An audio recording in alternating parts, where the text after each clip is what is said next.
मैं Brajesh Kumar, biology faculty, आप सभी का online classes Tagore children academy Surajgarh में स्वागत करता हूं। बच्चों, प्रीवियस वीडियो में मैंने आपको एनिमल किंगडम का जो लास्ट टॉपिक था क्लास मैमेलिया, उसे कंप्लीट किया था। ठीक है, आज का अपना टॉपिक है द लिविंग वर्ड और चैप्टर है फर्स्ट। द लिविंग वर्ड को अगर हम चाहें तो हिंदी में जैव जगत कहते हैं या जीव जगत कहते हैं। अब यहाँ पर सबसे पहली बात ये आती है कि जीव होता क्या है, जिसको हम लिविंग्स कह रहे होते हैं या जैव कह रहे होते हैं या सजीव कह रहे होते हैं।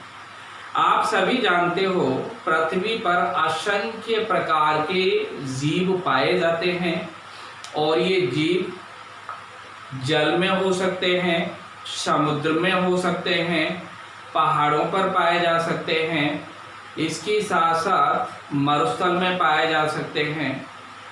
कहने का मतलब है हर प्रकार के वातावरण में जीवों की संख्या हमें मिल सकती है। ठीक है, तब हम यहाँ पर ये मान सकते हैं कि जीव को अगर हम परिभाषित करें, जीव क्या है, what do we mean by the livings, तब हम ये कह सकते हैं कि जीव क्या है। जीव को हम एक निश्चित परिभाषा में नहीं बांध सकते। इसी कारण से हम जीवों में या सजीवों में पाए जाने वाले लक्षणों का अध्ययन करते हैं और उन लक्षणों के आधार पर ही हम सजीवों को निर्जीवों से अलग करते हैं। अर्थात निर्जीवों में कोई भी सजीवता का गुण या लक्षण नहीं पाया जाता है, जबकि जीवों में सजीवता के लक्षण या गुण पाए जाते हैं। ठीक है ना, इसलिए सबसे पहले हम जब इसकी शुरुआत कर रहे होते हैं तो कह रहे होते हैं सजीवता के लक्षण।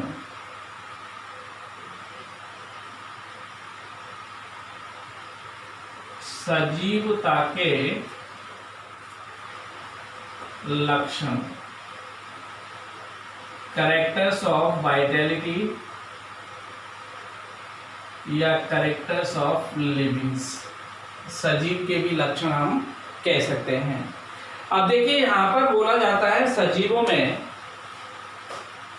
बहुत सारे मूलभूत प्रकार के लक्षण पाए जाते हैं।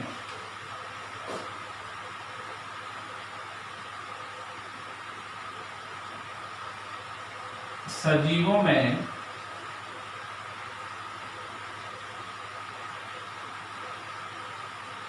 अनेकों मूलभूत लक्षण पाए जाते हैं। लक्षण पाए जाते हैं।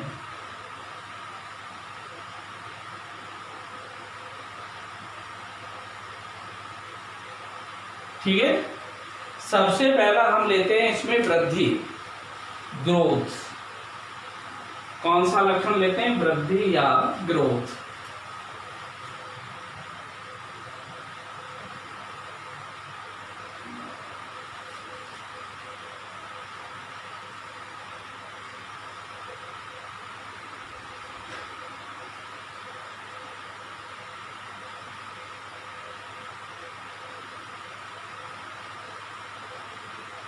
ठीक है ना, अब देखिए यहां पर हम बता रहे होते हैं कि वृद्धि या ग्रोथ सभी सजीवों का लक्षण होता है।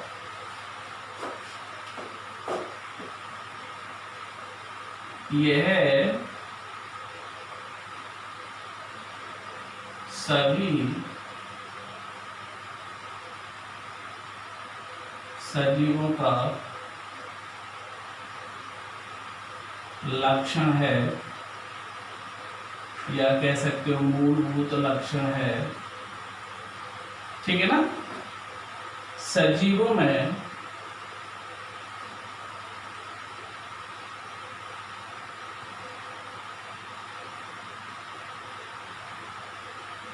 सजीवों में आंतरिक तथा उपापचय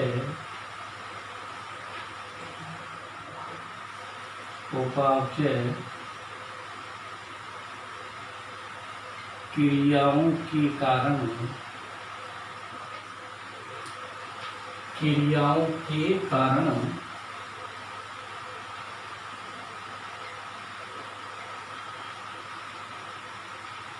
वृद्धि होती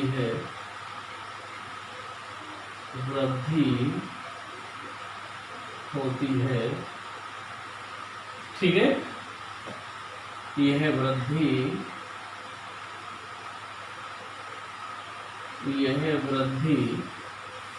सजीवों में, या फिर हम लिख सकते हैं जंतु तथा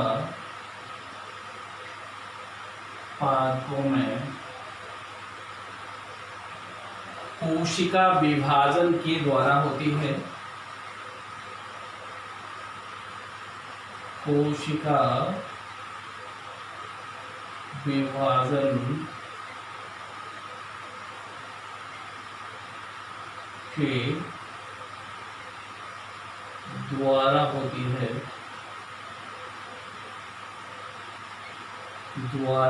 है, ठीक है ना। जीवों में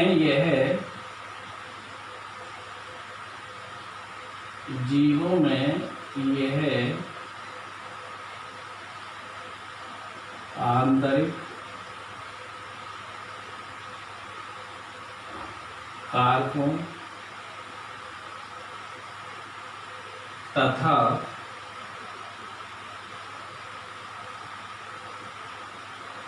जैविक क्रियाओं द्वारा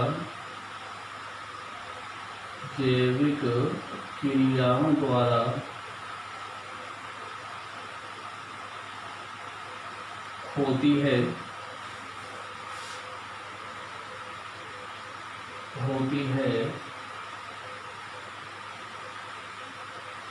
जबकि निर्जीवों में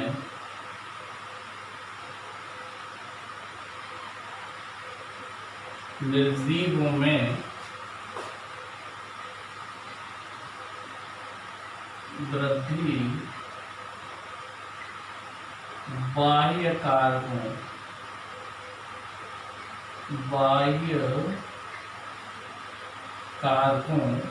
के कारण होती है,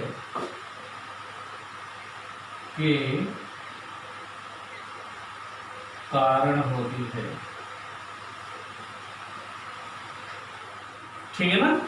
जैसे आप देखते हो पहाड़ों का बनना है या बड़े बड़े रेत के टापुओं का बनना है, ये सब किसके कारण होता है? ये केवल बाह्य कारकों से होता है। इसलिए वृद्धि निर्जीवों में भी हो सकती है, लेकिन किसके द्वारा? बाह्य कारकों के द्वारा। जबकि सजीवों में वृद्धि हमेशा किसके द्वारा होती है? आंतरिक कारकों एवं जैविक क्रियाओं के कारण होती है, ठीक है ना। इसके पश्चात, वृद्धि के पश्चात दूसरा नाम यहाँ पर हम ले रहे होते हैं प्रजनन।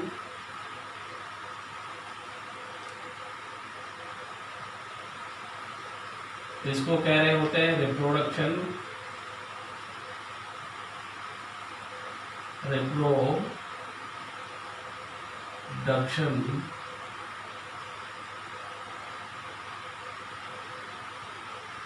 ठीक है ना। प्रजनन के द्वारा क्या होता है? जीव अपनी संख्या में वृद्धि करते हैं, ठीक है ना। क्या करते हैं? जीव अपनी संख्या में वृद्धि करते हैं। जीव प्रजनन के द्वारा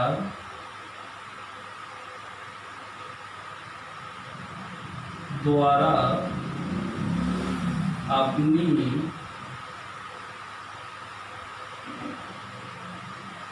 संख्या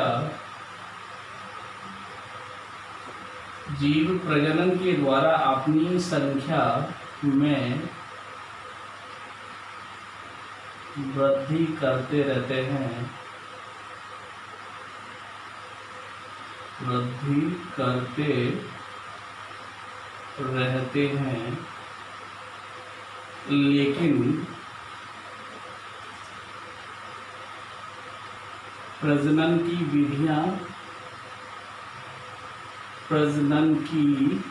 विधियां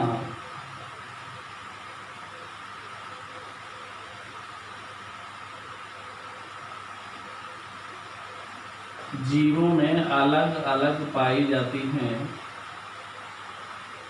जीवों में अलग अलग पाई जाती हैं,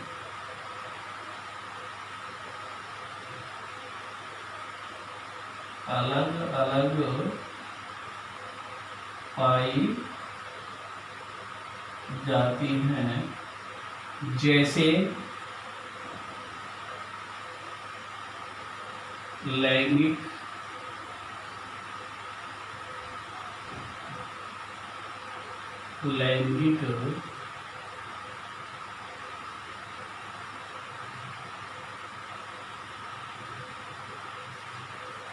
जैसे लैंगिक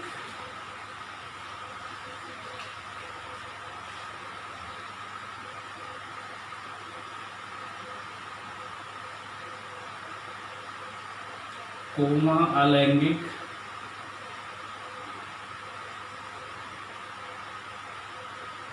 तथा कायिक प्रजनन।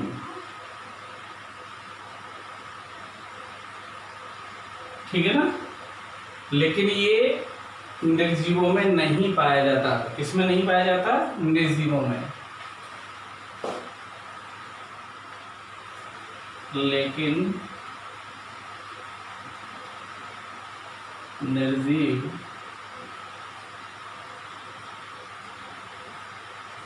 प्रजनन नहीं कर सकते, नहीं कर सकते हैं।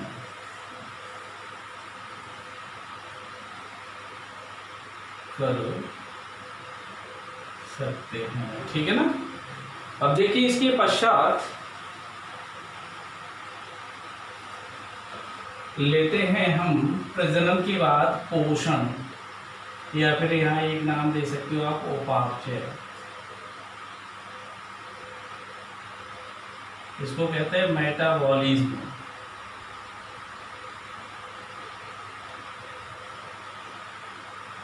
मेटाबॉलिज्म। ठीक। मेटाबॉलिज्म में क्या करें? शरीर में पाई जाने वाली समस्त जैव रासायनिक क्रियाओं के योग को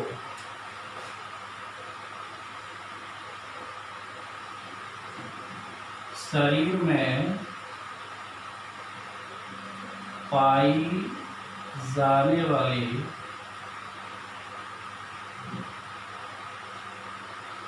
समस्त जैव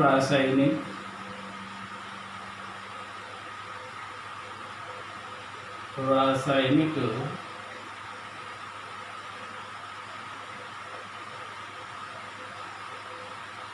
क्रियाओं के योग को उपापचय कहा जाता है। उपापचय कहा जाता है। ठीक है। यह दो भागों से मिलकर बनता है। यह दो भागों से मिलकर बनता है।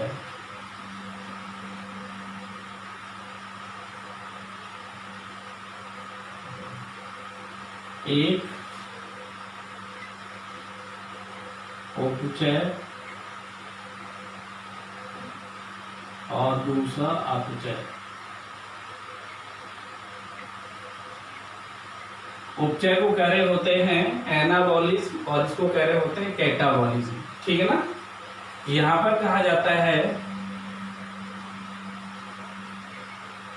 उपचय निर्माणकारी क्रिया है जिसमें उत्पादों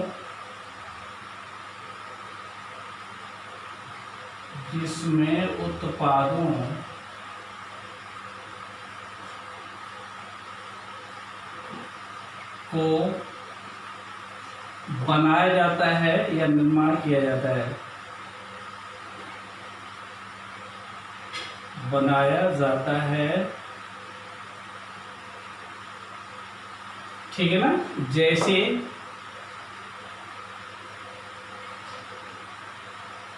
प्रकाश संश्लेषण,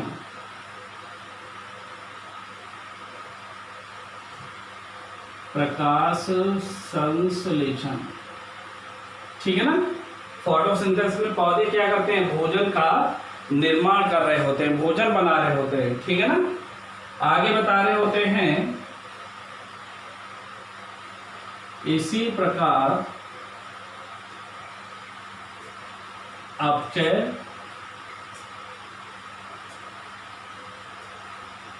एक विघटनकारी क्रिया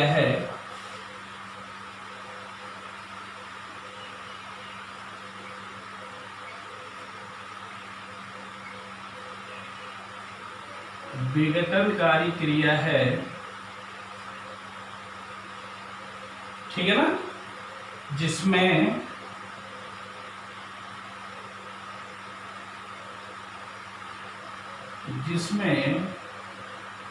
उत्पादों को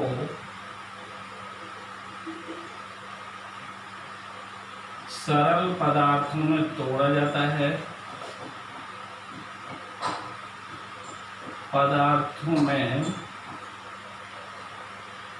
तोड़ा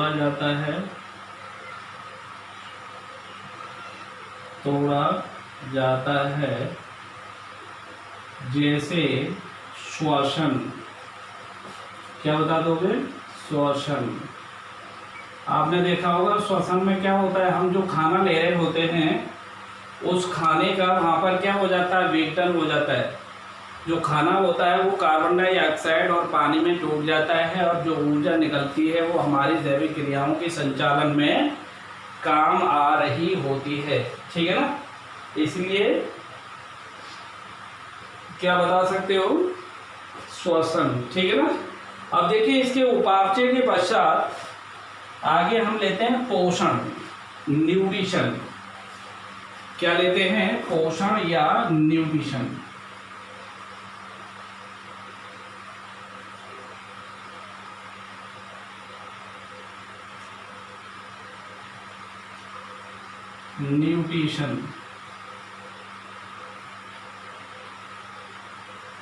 ठीक है ना। अब देखिए पोषण में क्या होगा,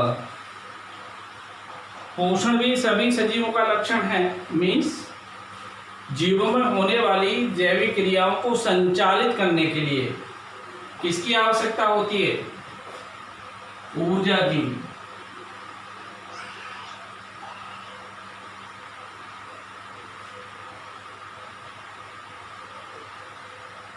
जीवों में जैविक क्रियाओं के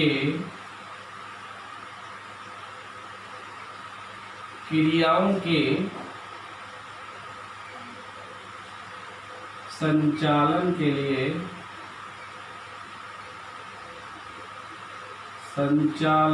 लिए ऊर्जा की आवश्यकता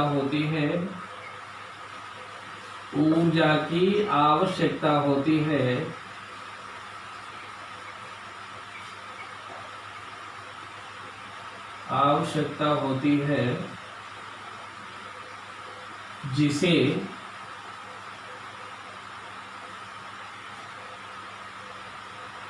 पोषण, पोषण को ब्रैकेट में लिख सकते हो भोजन,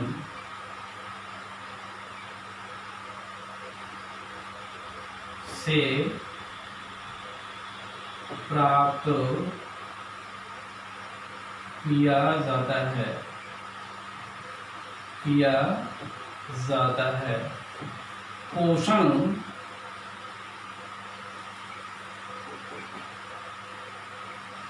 जीवों में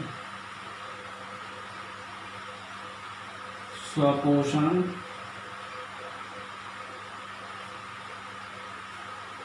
या पर पोषण प्रकार का हो सकता है।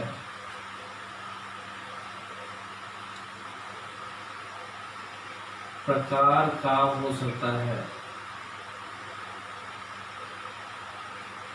स्वपोषण का मतलब है जीवों के द्वारा स्वतः भोजन बना लेना। परपोषण का मतलब है दूसरे जीवों से भोजन को ग्रहण करना। ठीक है ना। इसके पश्चात पोषण के बाद हम यहाँ पर लेते हैं गति, मूवमेंट।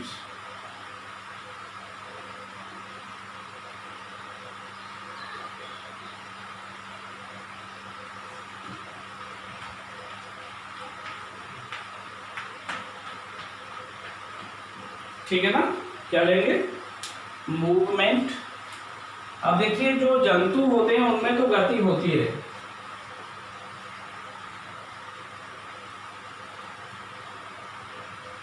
जंतु एक स्थान से दूसरे स्थान आते जाते रहते हैं, आते जाते रहते हैं,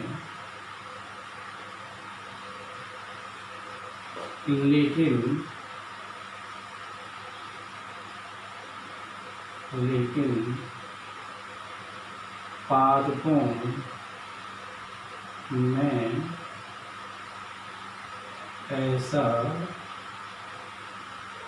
नहीं होता, लेकिन पौधों के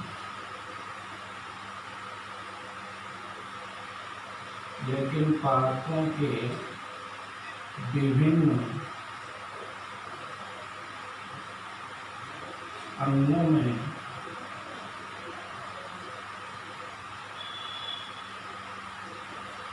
गति होती रहती है, गति होती रहती है, होती रहती है। जैसे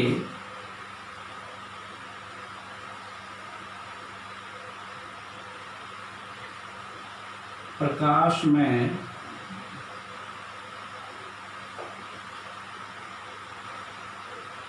फूलों का खिलना,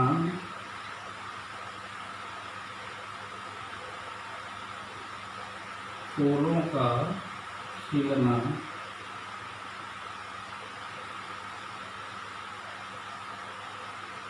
तने का प्रकाश की ओर मुड़ना और मुड़ना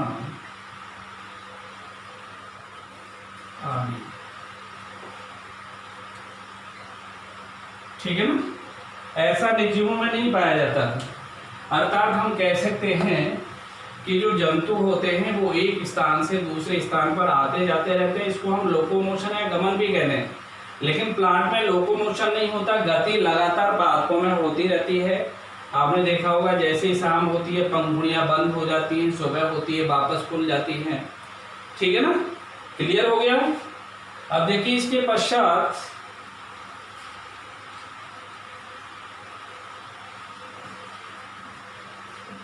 गति के पश्चात यहाँ पर हम बता सकते हैं, जिसमें आप यहाँ पर लिख सकते हो कोश की संरचनाएं, कोशिकीय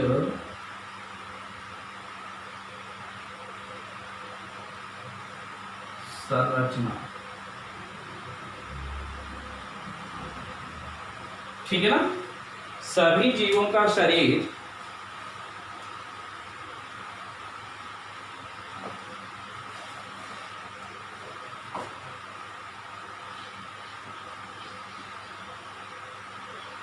सभी जीवों का शरीर कोशिकाओं से ही बना होता है। कोशिकाओं से ही बना होता है।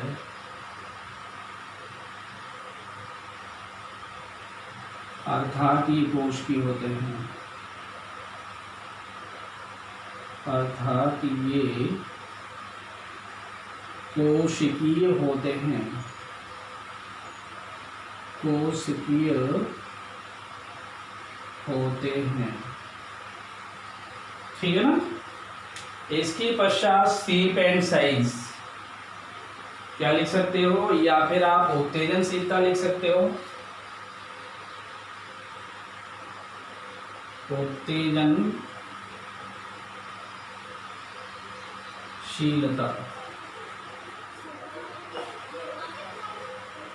इसको यहाँ पर सेलुलर स्ट्रक्चर कह रहे होते हैं, इसको इरिटेबिलिटी कह रहे होते हैं।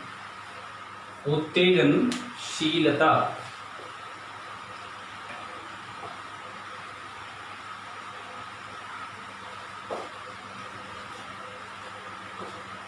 यह जीवों का विशिष्ट लक्षण होता है। विशिष्ट लक्षण होता है।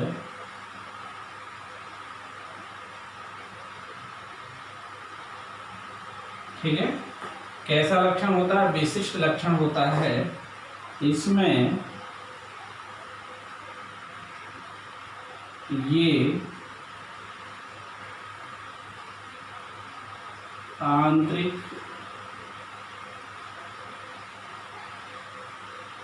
एवं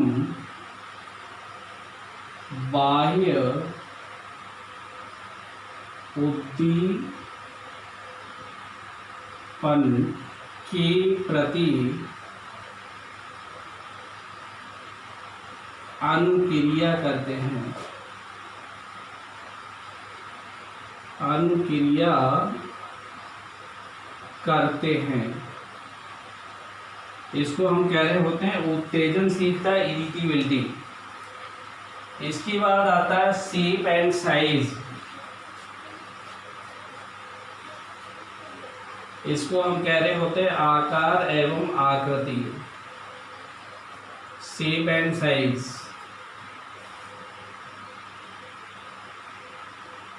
आकृति।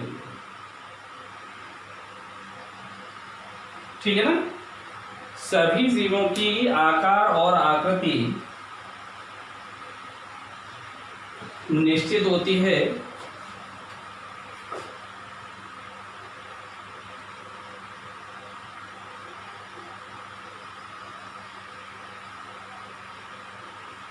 जीवों का आकार एवं आकृति निश्चित होती है। निश्चित होती है। अर्थात ये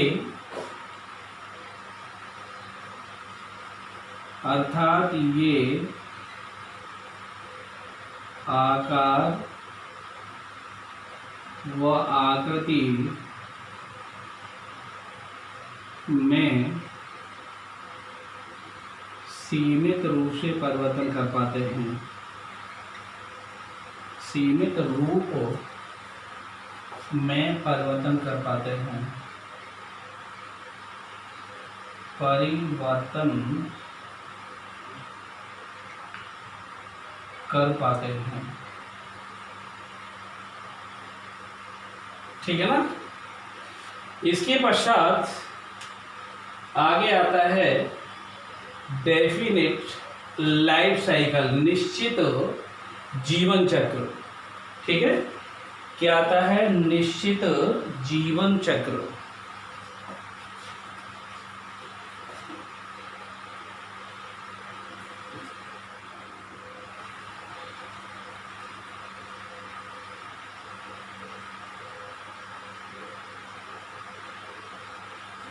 निश्चित जीवन चक्र, डेफिनिट लाइफ साइकिल। ठीक है ना।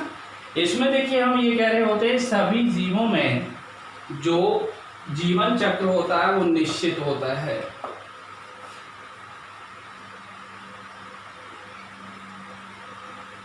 सभी जीवों में जीवन चक्र निश्चित होता है। निश्चित होता है। सबसे पहले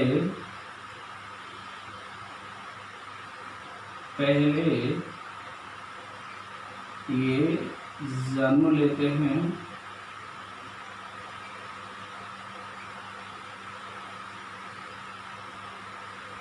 फिर वृद्धि करते हैं,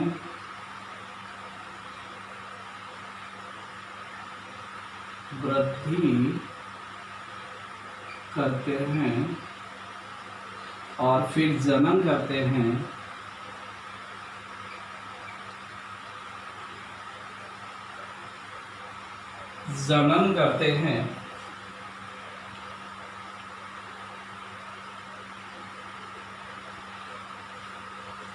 और अंत में मर जाते हैं या मृत्यु को प्राप्त होते हैं।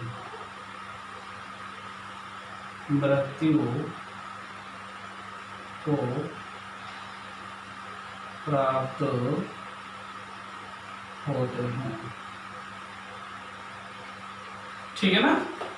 तो ये सारे के सारे क्या हैं? सजीवता के लक्षण, जिसमें 1 2 3 4 5 6 7 8 9। ठीक है ना। आगे और भी कुछ लक्षण हैं, वो नेक्स्ट वीडियो में आपको बताया जाएगा। ठीक है, ओके।